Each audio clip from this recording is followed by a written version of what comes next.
Hey, everybody. Welcome to Daniel Davis Deep Dive. We are coming to you live from Washington, D.C. We have a very interesting show for you today. We have back a friend of the show, Rajan Menon, who is the Director of Grand Strategy at Defense Priorities, where I am also on staff. And Raj, I love that title because it almost looks like the Grand Mufti or something. I don't know. It's really kind of an excellent title there because lot to live up to, Danny.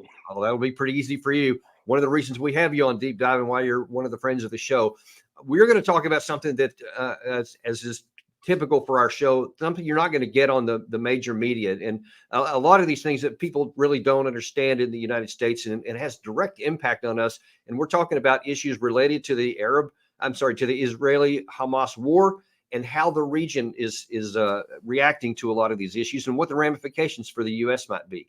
Now, we've had a number of deep dives on the military aspect of this and the potential for this war's escalation, how that might come about, what may be happening in the meantime, or what may happen as a result of it. But today we want to really get to the reasons why some of these things are so poignant. Why is there a risk of a regional escalation, and what are some of the issues behind the actions that we see among Egypt, Saudi Arabia, Jordan, or Turkey, because these are all friends of America and some outright allies in various regards. So it's important to understand what's happening behind the scenes that influence their behavior.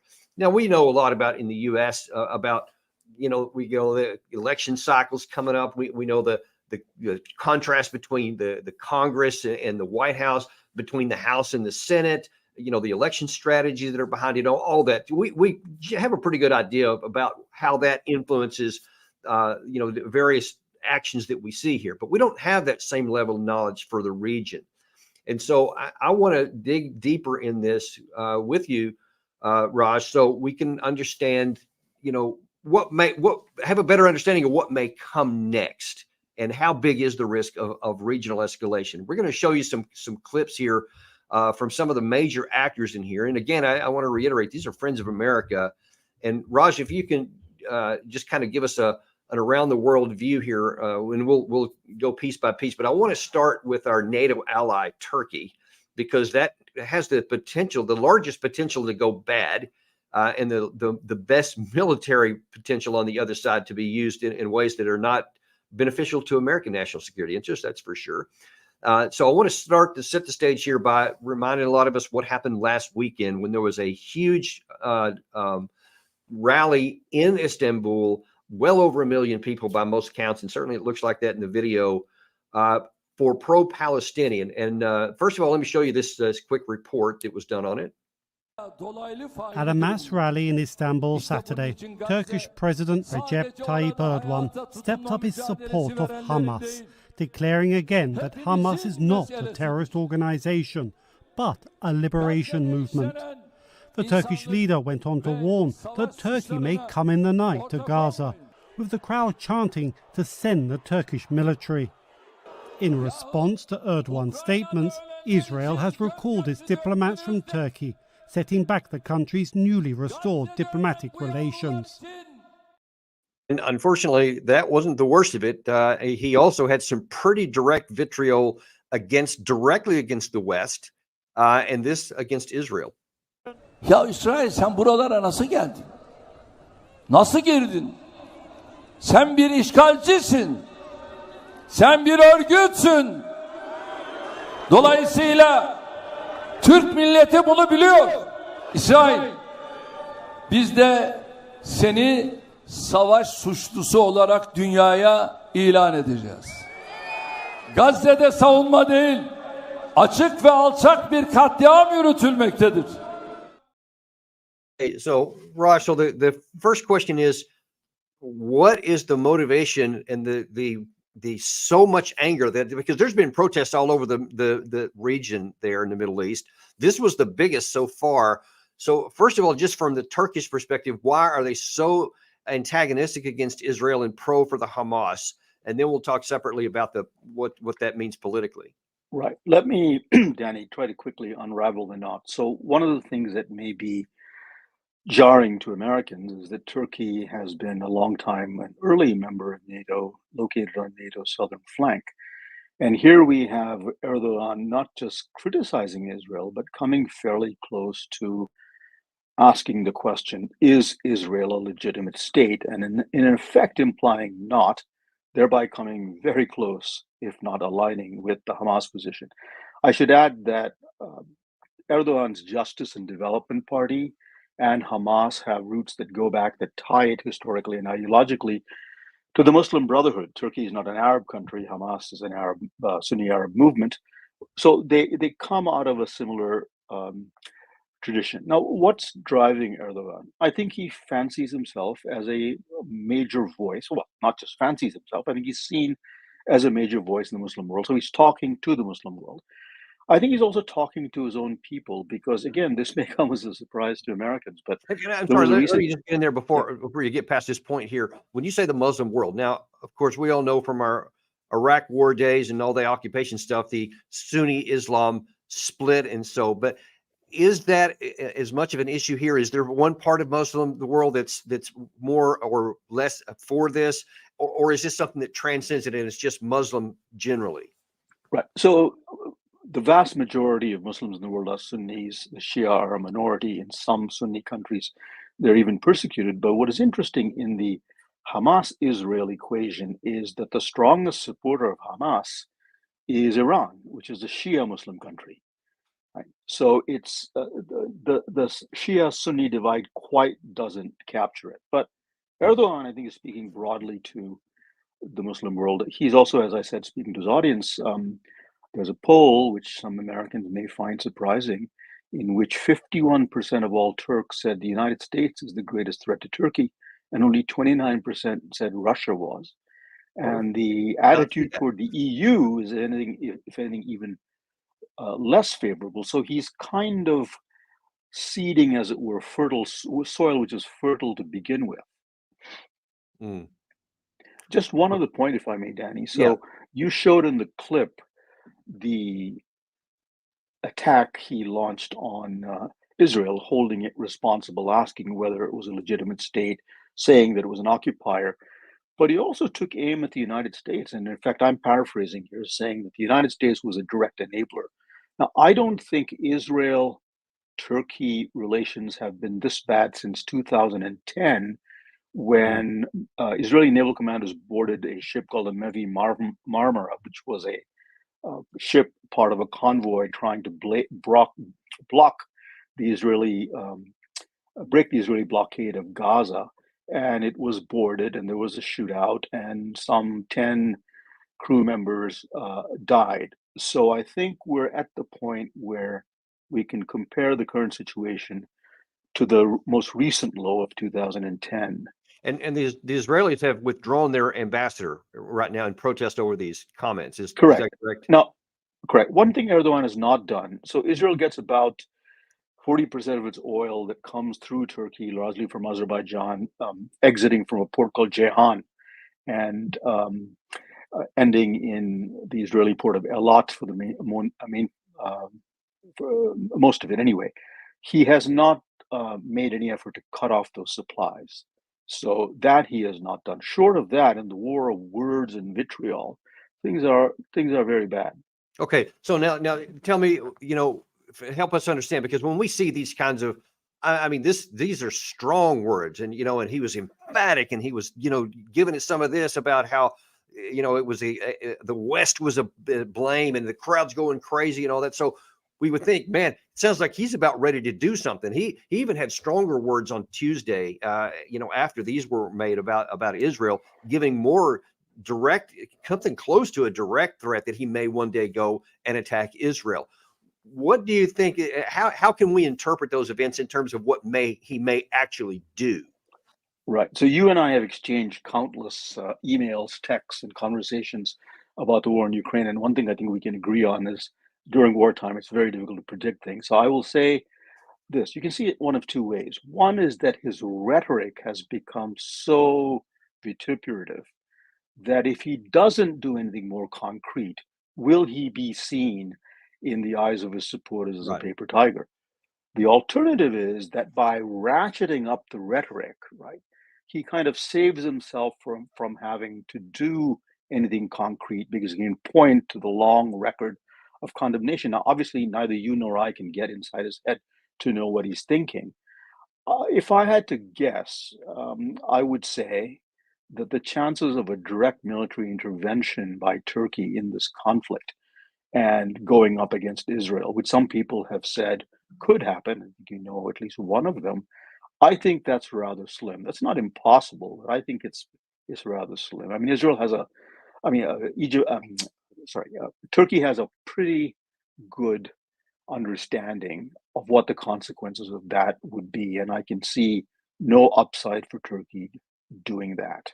I want to bring in something, Roger. One of our viewers here is asking a question, which I hear a lot of people ask, and I wonder if you can address that. It says, he's just trying to revive the Ottoman Empire. He sees himself as a modern day sultan. What do you say to that? Well, the Ottoman Empire, as you know, collapsed irrevocably in 1918. So literally resuscitating it is not possible. But on the one hand, you could say he has an even larger ambition. He's not just speaking to Turks; he's speaking to, as they say in Arabic, the Ummah, the worldwide community of believers, of whom about 25% only are Arabs, right? So the largest Muslim country in the world is Indonesia. India has 100 plus Muslims. He's speaking to a very wide audience here. So I think it's less about reviving the Ottoman Empire, which is really not possible in any literal sense, but commanding the stage and speaking to the Ummah, UMMAH. Yeah. So the I guess the question is, you're pulling your crystal ball out, which I know you don't like, but as best you can, where do you see Turkey going in the near term? And let's just say that the ground incursion in Israel starts picking up steam. I mean, we've already had some horrific scenes where in going after some Hamas high-level targets, Israel has bombed, some civilian sites that had massive civilian casualties, and they seem pretty unrepentant about it so far, and kind of combative even on CNN. I saw a report just last night to where the senior IDF spokesman was actually saying, yeah, we did it. We're going to continue to do it. And they should have left. The civilians should have left. Well, that may play well in Israel, but it's definitely not playing well outside. So the question, we'll stick with Turkey at the moment. Is there, red line's probably not the right word. Is there a limit to where the casualties to the Palestinian people could become so high that the public demand in Turkey actually prompts the Erdogan to do something concrete, if not like physically attack Israel, then maybe, like you said, perhaps cut off some of these energy supplies or take some other kind of actual action. What do you think about that? Right. So with your permission, let's just set the stage about what's going on in Gaza, right? There is, on the one hand, the bombing. So in the first week, the IDF Air Force, the Israeli Defense Forces Air Force itself said that about 7,000 to 8,000 bombs had been dropped. Now, Gaza is about 141 square miles. By the way, there are 11,000 as of last night, just so you know. 11,000, okay. 11,000. Okay. Right. Now, think about this. This is an overwhelmingly urbanized enclave, about 141 square miles. Someone said twice the area of DC. So if you rain down that many bombs on it, you can say till the cows come home that you're not deliberately targeting civilians. But the response is always, can a country that is doing bombing at this level not foresee that the inevitable consequence will be the killing of civilians, no matter whether at each turn it says, well, it was the bombing raid here or there was to kill a Hamas commander. The thing that's much more difficult, I think, to explain away is the comprehensive siege, cutting off all essential supplies to all Gazans, right, including water. So I was in Ukraine last winter when the Russians did something similar, but not nearly on this scale, and they were roundly condemned by the United States, by the EU. There hasn't been any Western condemnation, and that has struck a lot of people in the Muslim world as, shall we say, decidedly odd. Now, there the problem is, right? You can't say it's not intentional because it's pretty clear that if you withhold those supplies, the 2.3 million Gazans, about half of whom are 18-year-olds, are going to suffer. Now, the Israeli president at one point said, well, we don't make any distinction because after all, the Gazans voted for Hamas. Well, they voted for Hamas in 2007, but there hasn't been a single election allowed by Hamas since that year. And some public opinion polls that I've seen in the subsequent years suggest that the attitude toward Hamas among Gazans may be much more complicated than we think, and certainly after this attempt, right? On the one hand, in fact, I saw an earlier report just like about an hour ago, and I think it was in the Washington Post. That now then there's, while certainly many in the Gaza Strip are certainly angry at Israel for dropping these bombs, but there's now a widening gap of anger toward the Hamas leadership, who are, hiding amongst them and obviously providing the targets in the area. And so now that they're mad at a lot of different people. I mean, think of yourself as a poor resident of Gaza. And by the way, the standard of living in Gaza is roughly comparable to that of South Sudan, the last time I checked, right? Yeah. Hamas goes in on October 7th, doesn't conduct just a military operation against Israel, but deliberately seeks out and murders civilians.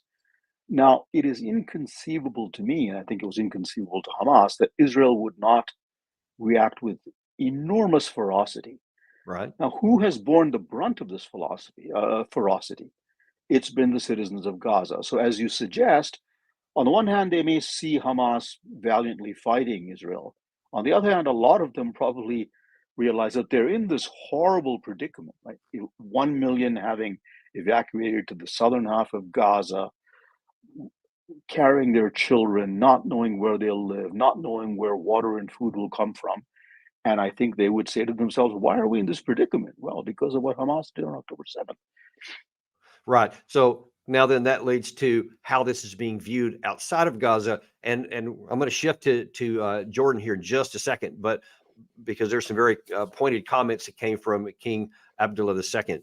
What do you think, is there a red line, for lack of a better phrase, for the people of Turkey before they demand some sort of reaction from their government? Or will this literally just be making protests and loud comments, but actually never do anything, no matter how long this takes? Yeah, so the question has always been, since this unfolded, whatever the leaders want, will the anger on the street take on a logic of its own that could lead, if not to an Arab Spring-like event where street demonstrations then cascade and bring down ruling governments? So how do leaders balance this? Partly by showing through rhetoric that they are fully behind the Palestinians, not Saudi Arabia. We'll come to that in a second, right? So Erdogan is doing that. I don't see any signs that would lead me to say that there's an imminent danger that his hand will be forced because public opinion will demand that he do something. I think he's got the political situation under control. I think some of this rhetoric actually is deliberately calculated. He's a master communicator and understands Turkish public opinion very well. So that's my tentative diagnosis. As he showed last weekend. Absolutely, yeah. Okay, now I want to shift gears a little bit to Jordan, because as you see in this 2021 photograph here, this is a friend of America. This is the king with Joe Biden in the White House, in the Oval Office. This is in 2021, so before the world blew up in that part of the world, so it was a better day. But the point being, and he was also in the Obama White House, he was feted, and so this is somebody with a long history of being pro-America. But this is what he said just a couple of days ago. The whole region is at the brink of falling into the abyss that this new cycle of death and destruction is pushing us towards. The threat of this war expanding is real. The cost this will bring on all of us is too much to bear. All our efforts are needed to make sure we don't get there. And on the issues of refugees coming to Jordan, and I think I can quite strongly speak on behalf not only of Jordan as a nation, but of our friends in Egypt, that is a red line. because I think that is the plan by certain of the usual suspects to try and create de facto issues on the ground. No refugees in Jordan, no refugees in Egypt. Big issue there, this whole refugee issue. Because actually I've seen in some Western media, they're saying, oh yeah, Jordan and Egypt both, they say that they really care about the Palestinians, and yet they're closing their borders. They're not even allowing, the humanitarian, niceties of letting people come in there so they'll take care of them. They're going, hey, we don't want them. This is how it's being characterized. We don't want them in our country either. So, but we just want them to stay there. Is that what's going on, or is there something else? What's behind him and Egypt both saying, no, they're not coming in our country? Right. So to the extent that some Israelis may be saying this, my I'm observation sorry, is Raj, can I get you to slide slightly to your right? You're starting to drift off the camera. There we go. Sorry about that. Okay. How's that, Danny? Sorry about Yes, that. perfect. Thanks. I didn't realize I'd moved, but maybe something happened. To the extent that Israelis are making the observation that why aren't Jordan and Egypt allowing more refugees into their country, and are they shirking their humanitarian responsibilities? I would say it's a little rich to say that when you have put a blockade on Gaza and created the humanitarian disaster to begin with. But let me just go back to King Abdullah. As you know, Abdullah is a friend of the United States, and respected in Israel. And his father before him, King Hussein, legendary leader of Jordan, was a person much revered by American presidents and by Israelis. So what is Abdullah's position? Notice that he didn't, unlike Erdogan, take aim directly at the United States. He wants to preserve the link to the United States and is not going to allow this to rupture. But he's got some problems. He has a substantial Palestinian population within Jordan. So he has to be mindful of how they react and how this plays to them.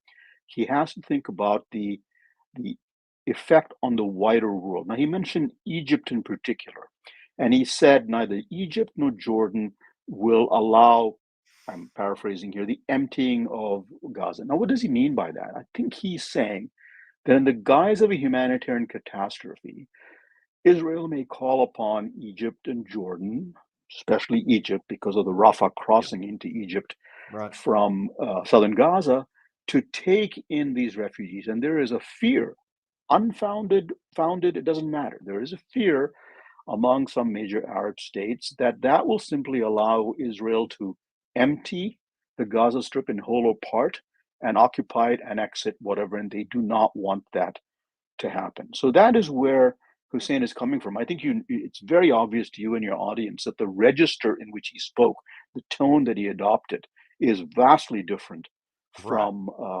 that of Erdogan. On the other hand, just one final point. He, like many others, is very concerned that once you start a war, that's easier to do than control the after effects. And he's worrying about the spiraling conflict. If Iran were to be pulled into this, if Hezbollah were to be pulled into this, things could really spin out of control and affect countries that didn't necessarily contribute to the ratcheting up of the conflict. They could all be swept into the whirlpool. That's a good place to shift here, because I see we're running low on time, and I do not want to miss this.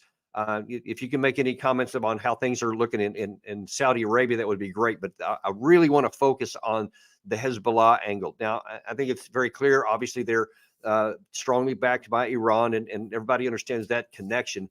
But they're in Lebanon and they're in the region here. So can you speak a little bit to the regional dynamics that, I don't know if control is the right word, but influence, whether Hezbollah would actually make good on their threat to open a northern front against the Israeli Defense Forces? Because they said that their red line was if Israel went into the Gaza Strip on the ground. Well, they did. And there's a big speech that's planned tomorrow by the leader of Hezbollah. And who knows what he's going to say. I haven't seen anything that even speculates what that may be, but certainly there's a lot of Hassan Nasrallah, Nasrallah, yeah. So there's a lot of focus on what he may say there. But aside from what he may say, tell us about what the dynamics behind the scenes of all these states that we just mentioned might be, or if not, if maybe not even any at all, on whether or not Hezbollah comes into the north. Right. So Hezbollah, as you know, is a Shiite Muslim movement in southern Lebanon, for the most part, closely aligned with Iran. The Hezbollah leadership has said that if the Israelis launch a full-on invasion, which they kind of have now, that they will open a second front. In fact, they've already sort of done so because there has been rocket and gunfire traded across the Israeli-Lebanese border, and there have been some Israeli strikes into southern Lebanon. Now, what could Hezbollah do? I think that of all the entities that are liable to be pulled into this war, if it intensifies and if the suffering of the Palestinians gets even worse, hard as that is to imagine, Hezbollah is the one whose hands will be forced because A, they have a long history of enmity toward Israel. B, they are in a position to open a second front. And C, they can open it without drawing their main patron, Iran, into the action, because as much as Iran may condemn Israel, I think it has a pretty healthy appreciation of the cost that it would pay if it got directly involved. So if I had to predict one thing that we want to watch for carefully, and I'm not, again, here to predict things will happen or things that won't happen, it is the opening up of a Hezbollah front. Now, Hezbollah has many thousands of fighters. Israel went in 2006 and withdrew under circumstances that no Israeli thinks was a success. And they have, by last count, 40 to 50,000 rockets. Maybe not anywhere near as what Israel has, and Israel has the Iron Dome. But as you know, as a military person and a former soldier, you can overwhelm an air defense system to some degree. And they've fired quite a lot of those interceptor missiles already since the 7th of October. So no one knows what that inventory is looking like, but you can see how it could be overwhelmed pretty quickly. Correct. That's right. So I think that's the immediate danger. Now, I'm happy to talk about Saudi Arabia if you want to. That's an interesting case. Right, but what is that's for Hezbollah. Does Jordan, Egypt, Saudi Arabia, UAE, Qatar, do they have any influence on whether the Hezbollah does or doesn't go in? What is going to be Nasrallah's decision-making criteria? I would say very little. The question of whether Hezbollah gets deeply and much more directly involved, will be up to Nasrallah and the Hezbollah commanders, with Iran having some outside role. But the states that you mentioned, Jordan and Egypt, they may have some influence at the margins, but not really, which is one of the reasons why I think King Abdullah was warning against a spiral, because I think he understands that there are issues at play that he may not be able to control. But they may be suffering the consequences of if it does. Actually, all of them, I suppose, would. So the last thing we want to talk about in the time we have available here is the Saudi Arabia issue. Now, there in the whole Abraham Accords, seemed to be moving in a positive direction. There was rapprochement between Israel and Saudi Arabia, and a lot of people were saying, hey, this is a big foreign policy success of the United States, and this seems to have thrown a wrench in that. So what is the state of play of that, and what is the dynamics within Saudi Arabia? What are their decision-making process? Are they trying to exploit this to get some kind of a benefit? Is it inconvenience for them and they wish they didn't have it? What do they really want in terms of their relationship with Israel, and how has it changed by this war? So I'll break into two parts, right? First, the Abraham Accords. That is the rapprochement between Saudi Arabia and other Gulf states and Israel, which Jared Kushner, Trump's son-in-law, was very much behind, and the Biden administration in principle supports. I would say that party, shall we say, has been postponed for a while. I don't think it's definitively wrecked, because the Saudis and the United Arab Emirates have still said they would like to normalize relations with Israel. But this is a moment where it becomes very difficult for them to do so. Saudi Arabia's main interest in this, to put it in cold-blooded terms, is not the welfare of the Gazans. It is whether this conflict will increase the influence, political, military, and otherwise, of its chief adversary, Iran, notwithstanding that the Chinese brokered a Saudi-Iranian relationship. So MBS, Mohammed bin Salman, the crown prince and de facto ruler of Saudi Arabia, has forbidden overt criticism of Israel, has forbidden pro-Palestinian since rallies. October the 7th. Correct. And you're not allowed even on social media to do this. Some Saudi spokesmen have appeared on Israeli television and haven't really criticized Israel. And I think MBS, the crown prince in Saudi Arabia, has been very, very careful not to compromise his interest, which is normalizing relations with Israel at some point and projecting Saudi Arabia as a place where investors can come. He just played host to a big investment conference, as you know. So what about the I guess the balancing act that the regime itself in Riyadh has to balance between the people? Is there even a lot of anger or any protests within Saudi Arabia on behalf of the Palestinian people, or is that something that's not a big issue in Saudi Arabia? Well, we don't know how big an issue it is with the man and woman on the street. What we do know is MBS has been able to prevent that from happening. Now, could we see a situation in which this war gets much worse and the Saudis, despite their best efforts, the Saudi rulers, face protests on the street that require them to calibrate? I think that MBS will adjust in terms of the rhetoric, but not beyond that, because his main attention is what does this conflict do, the influence of Iran. He has had no use for Hamas. The same calculation, by the way, applies to Egypt. Abdel Fattah el-Sisi is much more concerned about whether this increases the influence of Hamas in Egypt, of which he is no friend. So there's a kind of weird mix here between the ideological stance of countries and their willingness to do anything concrete, and balancing those two against, well, how will it play on the street? So they're all engaged in a delicate dance. Erdogan is not. I mean, he's made his position very, very clear. Yeah, I see. There's a clear difference between all those regimes in the region around Israel and Erdogan over in Turkey, and I think that's really the dynamic. So it sounds to me, just like generally speaking, if we can kind of wrap this and get a general situation assessment out of it, is that there's lots of concern among the Gulf Arab states and in Jordan specifically, but there's not the risk of anything exploding beyond maybe what Hezbollah is going to do, but even that might not cause it to expand to any of the other states. And it's unclear what Turkey may or may not do if things continue to spiral. Is that a fair assessment? With one caveat, Danny. War is the realm of the unexpected. You know better than I do, certainly. And we are just at the early stages of this. We don't know how this is going to evolve, let alone how it ends. So every ruler will have to recalibrate his position. They're all he's will have to recalibrate their position in light of what happens on the ground. Yeah. Because as much as they may have state interests in mind, they also have, as it were, street interests in mind. They don't want to lose credibility among their own people. So they have to balance risks versus legitimacy versus popularity and sympathy on the street. Got it. All right. Well, that was an outstanding. I feel like I should be calling you professor because that's like PhD level stuff, and we really appreciate this deep dive and this understanding. And obviously, I mean, everything is that's what it is as of today, as you just said. And in the event Hezbollah comes in, or in the event things get even worse within the Strip, all these dynamics could change. And we'll have you back on to explain that one too. So thanks, Danny. You have a terrific show, and I'm glad to be on it. Thank you. Oh, you're definitely a big friend of this show, and we can't wait to see you on the next one.